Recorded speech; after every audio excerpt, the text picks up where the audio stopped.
ಅಂತಕ್ಕಂಥ ಮಾತನ್ನ ಹೇಳ್ತಾ ವೀಕ್ಷಕರೇ, ಈ ಒಂದು ಮೀನರಾಶಿಯವರಿಗೆ ಯಾವತ್ತಿಗೂ ಮೀನರಾಶಿಯವರ ತಕ್ಷಣ ಗುಣವಂತರು, ವಿನಯವಂತರು, ಕಲ್ಪನಾಶೀಲರು, ಮತ್ತೆ ಬಹಳಷ್ಟು ಜನರಿಗೆ ಪರೋಪಕಾರ, ಪರ ಸಹಾಯ ಮಾಡಿರತಕ್ಕಂತಹ ವ್ಯಕ್ತಿಗಳು ಅಂತಂದ್ರೆ ಮೀನರಾಶಿಯವರು.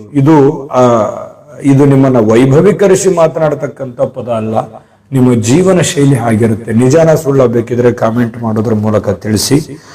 ಇನ್ನು ಧಾರ್ಮಿಕವಾಗಿರತಕ್ಕಂಥ ಆಸಕ್ತಿಗಳು, ಭಾವಜೀವಿಗಳು, ಸ್ನೇಹಪರರು, ನಂಬುದ್ರು ಅಂತಂದ್ರೆ ಬಹಳಷ್ಟು ಆತ್ಮೀಯವಾಗಿ ನಂಬುವಂತಹ ದಯಾಗುಣ ಇರತಕ್ಕಂತಹ ವ್ಯಕ್ತಿಗಳು. ಅದು ಸ್ತ್ರೀಯರೇ ಇರ್ಬೋದು, ಪುರುಷರೇ ಇರ್ಬೋದು.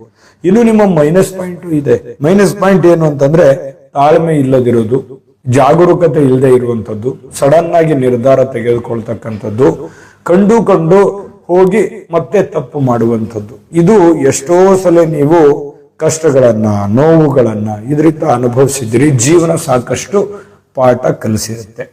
ಇನ್ನು ನಿಮಗೆ ಮಿತ್ರ ರಾಶಿ ಬಂದು ಕಟಕ ಮತ್ತು ವೃಶ್ಚಿಕ ಆದ್ರೆ, ಶತ್ರು ರಾಶಿ ಮೇಷ, ಸಿಂಹ, ಧನಸ್ಸು ರಾಶಿ ಆಗಿರ್ತಕ್ಕಂಥದ್ದು.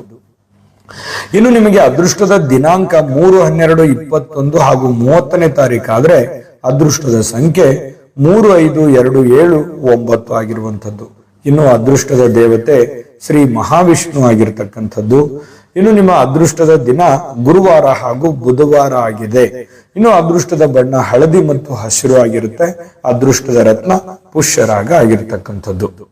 ಇನ್ನು ಇಂತಹ ಮೀನರಾಶಿಯವರಿಗೆ ಈ ಒಂದು ಜುಲೈ ತಿಂಗಳಲ್ಲಿ ಯಾವೆಲ್ಲ ಫಲ ಸಿಗುತ್ತೆ ಅನ್ನೋದ್ರ ಬಗ್ಗೆ ವಿವರಣೆ ನೋಡೋದಾದ್ರೆ ನೋಡಿ, ಆರೋಗ್ಯದ ಬಗ್ಗೆ ಬಹಳಷ್ಟು ಎಚ್ಚರಿಕೆಯನ್ನ ಅನುಸರಿಸಬೇಕು. ನೀವು ಊಟ ಮಾಡ್ತಕ್ಕಂಥ ಆಹಾರ, ನಿಮ್ಮ ಆರೋಗ್ಯ, ನಿಮ್ಮ ಜೀವನ ಶೈಲಿ, ಕೆಲವೊಂದು ವಿಚಾರಗಳಲ್ಲಿ ಗಮನವನ್ನ ಹರಿಸಬೇಕು, ಎಚ್ಚರಿಕೆಯನ್ನ ಹರಿಸಬೇಕು. ಚಿಕ್ಕ ಪುಟ್ಟ ತೊಂದರೆ ಆಗ್ತಾ ಇದೆ ಅಂತಂದ್ರೆ ಇಮಿಡಿಯೇಟ್ ಆಗಿ ಹಾಸ್ಪಿಟ್ಲಿಗೆ ತೋರಿಸಬೇಕು.